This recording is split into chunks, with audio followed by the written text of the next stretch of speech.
ওরে যার মা বাবা দুনিয়ায় নাই ওর মতো অসহায় আর কে?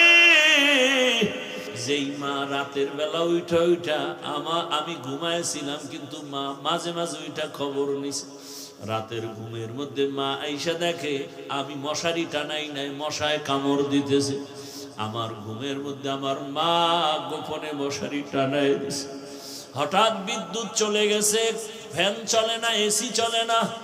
মা আইসা পাখা দিয়া গোপনে আমারে বাতাস করছে।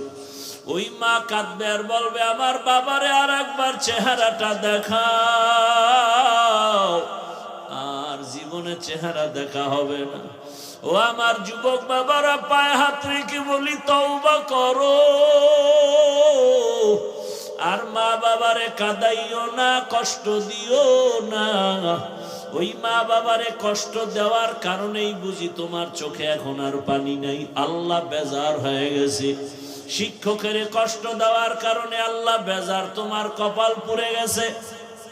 এখনো সময় আছে, মা বাবার দোয়া নাও।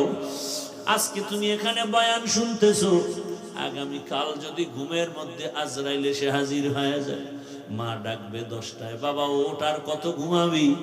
ডাকের কোনো আওয়াজ নাই।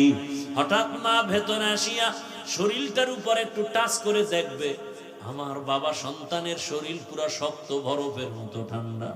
মা একটা চিৎকার মেরে বলবে, আয় তোরা কে আছো? আমার বাবা আর জিন্দা নাই, আমারে আম্মু বলার মতো আর কেউ নাই। বাবাও কান্না করবে আর বলবে, ইমাম সাহেব আমার ছেলেটা মরে গেছে।